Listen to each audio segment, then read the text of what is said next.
Graça e paz, meus irmãos. Vamos iniciar o nosso devocional.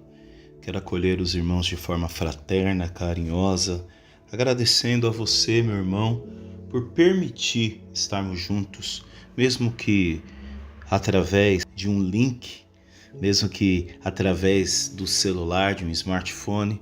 Deus tem nos dado a graça de estarmos juntos, a palavra tem nos unido. Por isso, tome a sua Bíblia no livro de 2 Reis, capítulo 4, nós iremos ler do versículo 1 ao versículo 7.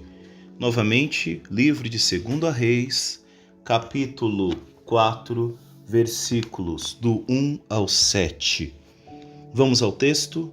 E uma mulher das mulheres dos filhos dos profetas clamou a Eliseu, dizendo: Meu marido, teu servo, morreu, e tu sabes que o teu servo temia ao Senhor. E veio o credor a levar-me os meus 2 filhos para serem servos. E Eliseu lhe disse: Que te hei de eu fazer? Declara-me que é o que tens em casa. E ela disse: Tua serva não tem nada em casa, senão uma botija de azeite. Então disse ele: Vai, pede para ti vasos emprestados a todos os teus vizinhos, vasos vazios, não poucos. Então entra e fecha a porta sobre ti e sobre teus filhos, e deita o azeite em todos aqueles vasos, e põe à parte o que estiver cheio.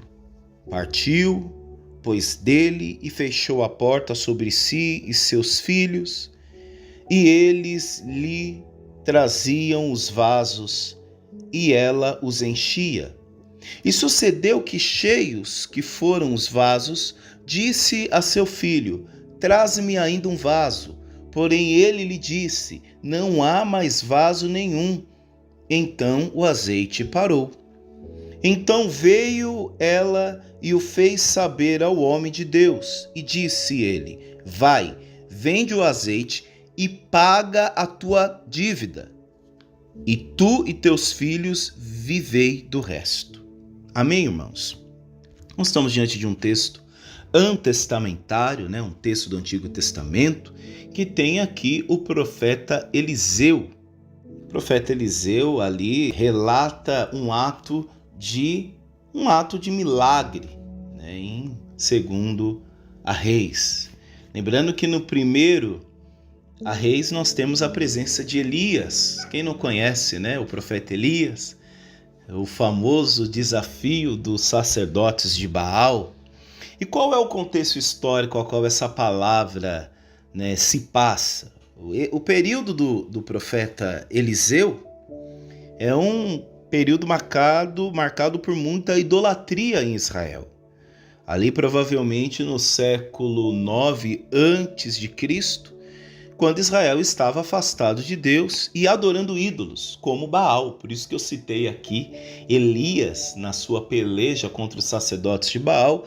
Uma das divindades que eram adoradas ali, de maior significância ali, era Baal, E o ministério de Eliseu, que aproximadamente de 850 a 800 a.C., foi marcado por milagres, por demonstrações que Deus ainda estava presente e ativo, apesar da corrupção da nação. Então, através da vida de Eliseu, Deus realizou muitos milagres justamente para mostrar a sua autoridade e poder diante a idolatria que o povo havia se entregue a Baal. Outro ponto muito importante a ser mencionado aqui é a situação econômica, porque nós vemos o profeta indo à casa de uma viúva, pois ela havia perdido seu marido e o marido dela servia a Eliseu. No entanto, como diz a lei mosaica, permitia que os credores tomassem os filhos de devedores como servos, justamente para quitar a dívida. Imagina se isso no dia de hoje, ainda estivesse em vigor. que as pessoas tomassem os filhos das outras, assim como uma forma de quitação de débitos a qual a pessoa deixou. Isso está evidenciado lá em Levítico, capítulo 25, versículo 39, versículo 40. E essa viúva, cujo marido era discípulo dos profetas, estava desesperada para quitar, para evitar que essa tragédia acontecesse, ou seja, que seus filhos fossem tirados para quitar uma dívida. E aqui é muito lindo, porque nós vemos que a preocupação dessa mãe é de perder o seu filho para que uma dívida fosse quitada. Dívida essa que não foi ela que fez. E quando nós olhamos para o sacrifício de Jesus na cruz, nós vemos um Deus que não poupou o seu filho para pagar uma dívida que não era dele, mas era nossa. Então, quando nós olhamos nessa passagem, nós vemos o inverso. Nós vemos Deus que não poupa o seu filho. Nós vemos, por exemplo, quando Abraão sobe no Monte Moriá e ali ele iria oferecer Isaque. E ali naquele momento, uma vez que Isaque era o seu filho unigênito, seu primeiro filho, o filho da promessa, ali naquele momento Deus Todo-Poderoso, o que ele faz? Ele não permite que Isaque seja sacrificado. Poupa a vida de Isaque. E quando olhamos para Deus, ele não poupou o próprio filho. Então é muito significativa essa palavra. Então, a situação econômica era uma situação instável de endividamento e escravidão por conta das dívidas, Agora, quando nós olhamos ponto a ponto essa palavra, nós vemos algo muito bonito. Meu marido, teu servo. E nós vemos que, mesmo que aquele homem havia falecido, Eliseu, ele não fica de braços cruzados diante de alguém que vai lhe pedir ajuda, mas ele toma para si aquela situação. E se uma das formas de nós sermos reconhecidos como homens de Deus, porque aqui por várias vezes Eliseu é chamado de homem de Deus. E como hoje um homem de Deus é reconhecido? E aqui está uma das formas, através dessa palavra, de sermos reconhecidos como homem de Deus, aquele que socorre. Ele poderia muito bem dizer, mulher, isso aí é problema teu. Talvez hoje muitos iriam dizer, mulher, isso é problema teu, não. Mas o homem de Deus é chamado aqui a corresponder, a cuidar, a ajudar, a amparar. Mesmo porque lá em Êxodo, Deus diz que ele faria justiça pelo órfão, pelo estrangeiro e pela viúva. Então, quando nós vemos Eliseu socorrendo aquela viúva, nós vemos a justiça de Deus acontecendo. Deus fazendo justiça por aquela mulher, amparando aquela mulher, porque o próprio Deus é aquele que faz justiça pela viúva, pelo órfão e pelo estrangeiro. Ele faz uma pergunta no versículo 2, o que você tem aí na sua casa? Ela diz, tua serva não tem nada em casa, senão uma botija de azeite. E aí tem uma questão aqui filosófica, que eu estava meditando, de que nada, o nada é nada. Do nada não dá para nós tirarmos coisa alguma, porque se eu digo que eu não tenho nada, significa que não tenho de onde tirar nenhum objeto, coisa alguma.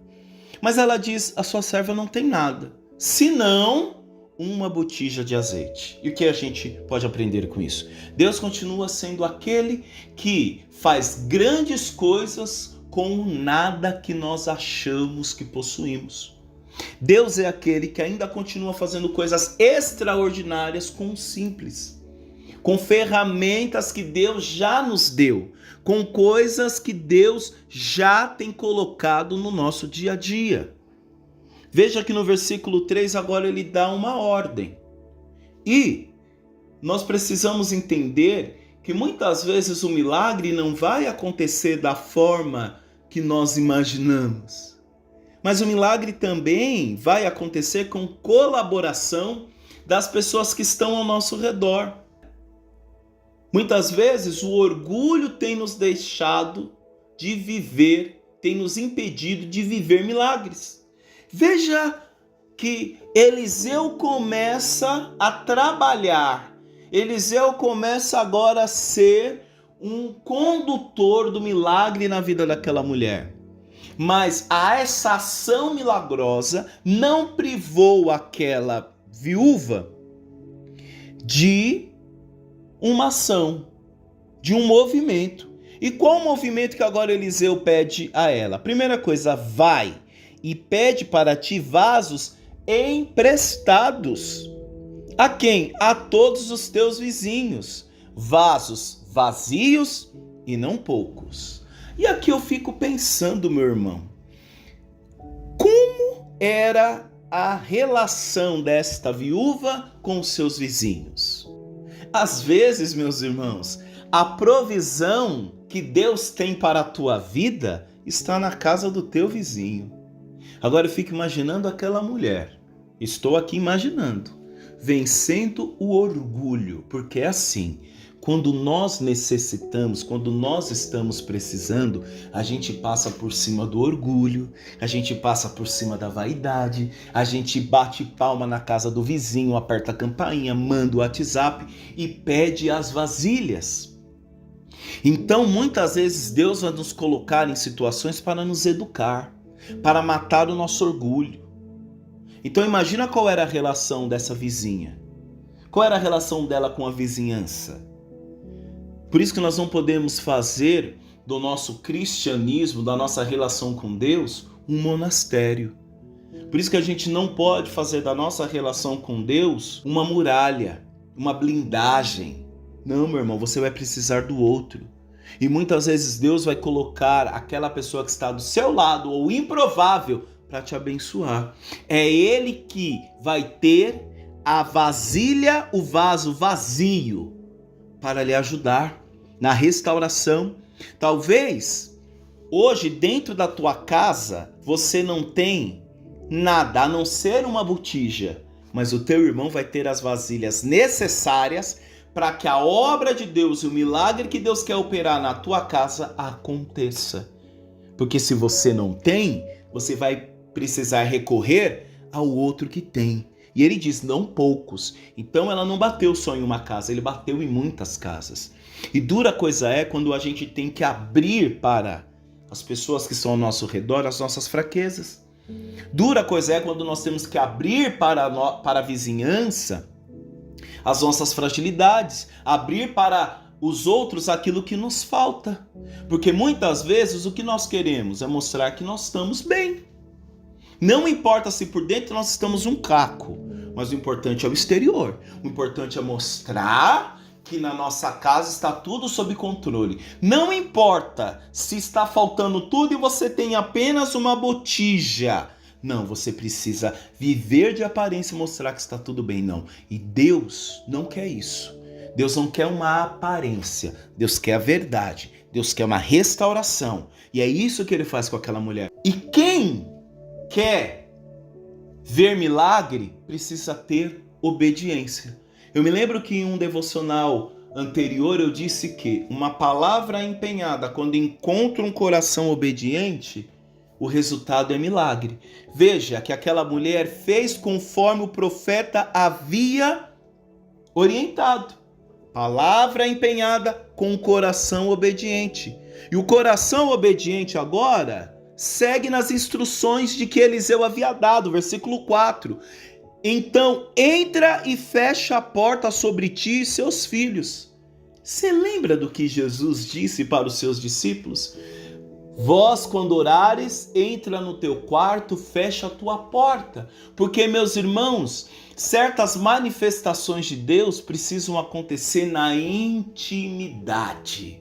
Depois de você ir lá, comunicar aos vizinhos a sua necessidade, o que está te faltando, eles lhe ajudar, entra no teu quarto e fecha a tua porta. Porque a obra que Deus quer realizar na nossa vida, o processo, não é para nós tocarmos trombeta. Eu me lembro que por várias vezes Jesus curava e dizia, olha, mas não diga nada a ninguém.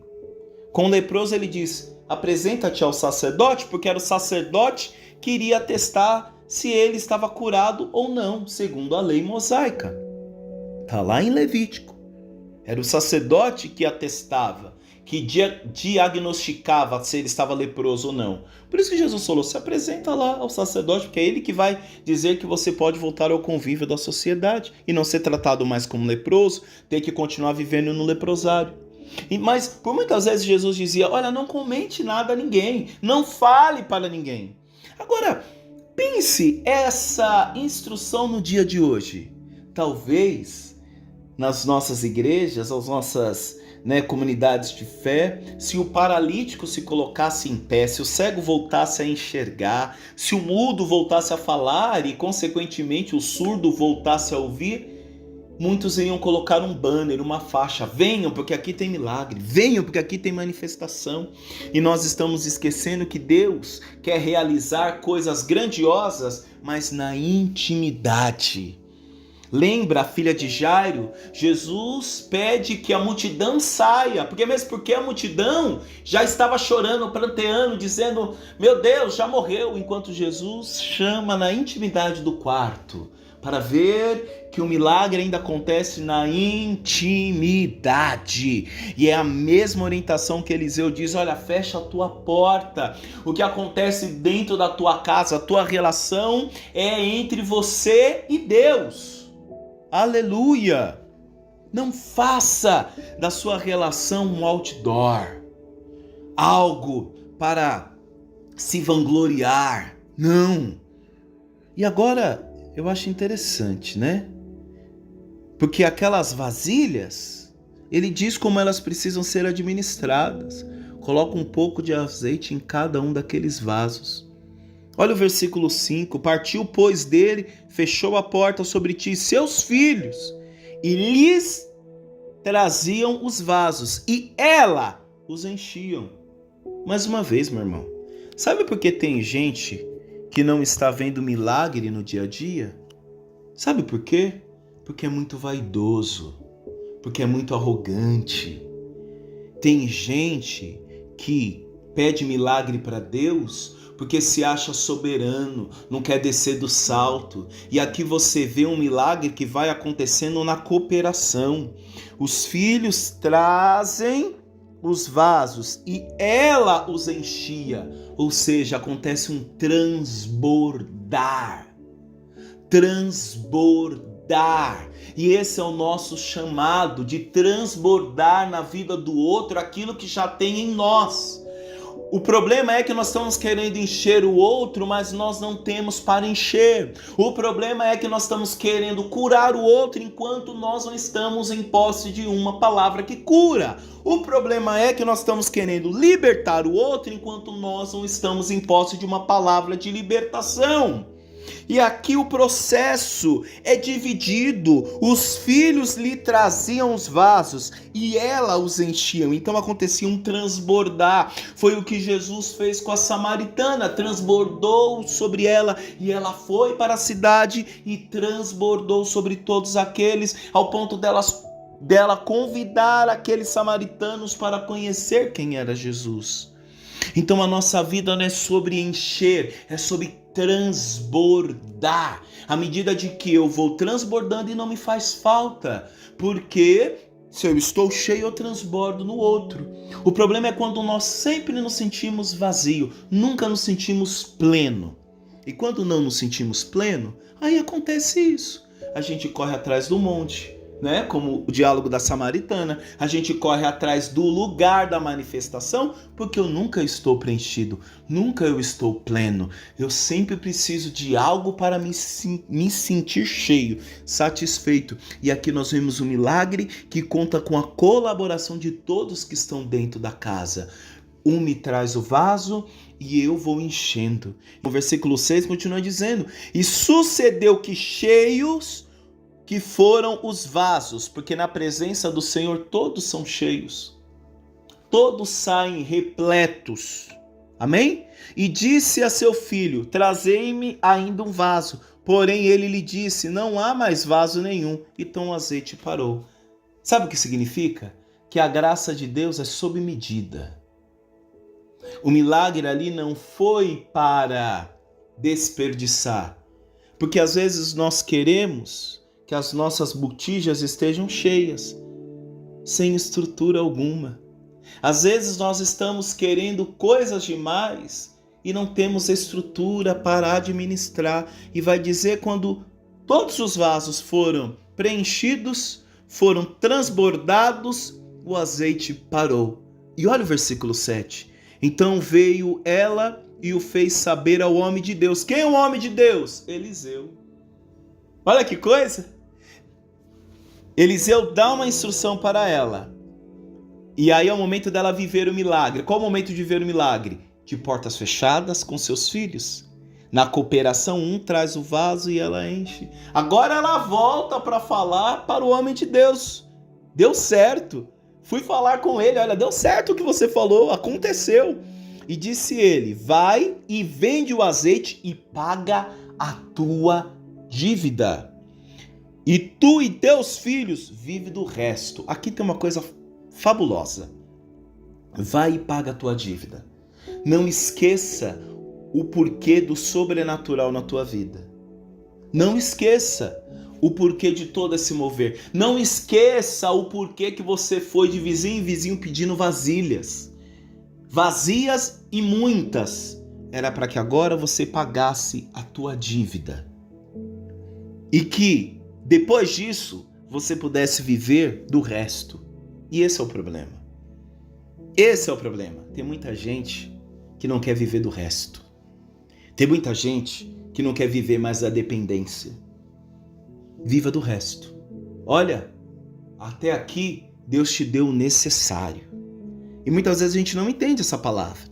Por isso, quais as lições nós podemos aplicar? Primeiro, leve suas necessidades a Deus com fé. Para quem você tem levado as suas necessidades?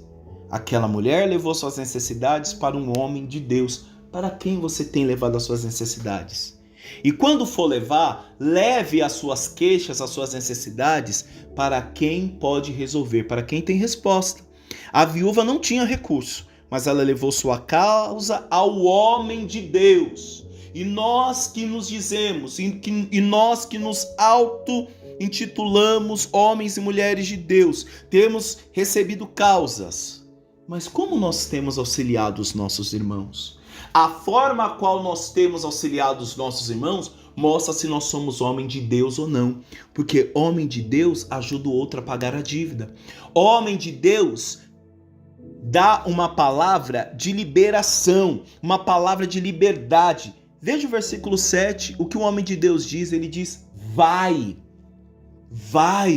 Homem de Deus impulsiona a pessoa a viver o propósito. Homem de Deus dá uma palavra de liberdade. Homem de Deus não está preocupado em manter a pessoa cativa em uma coleira, dizendo, olha, eu te ajudei, mas agora você tem uma dívida comigo. Não. Homem de Deus quer que a pessoa viva, que a pessoa caminhe, agora liberta, procure agora viver o propósito. O homem de Deus tem que ter sempre uma palavra de vai impulsionada. Aquela mulher confia no homem de Deus, certo de que ele teria uma solução, e ele tinha uma solução. E em momentos de dificuldade devemos recorrer a Deus em oração e confiar em sua provisão. Filipenses capítulo 4, versículo 6. Não andeis ansiosos por coisa alguma. Olha agora. Antes em tudo seja os vossos pedidos conhecidos diante de Deus, pela oração e súplica com ações de graça.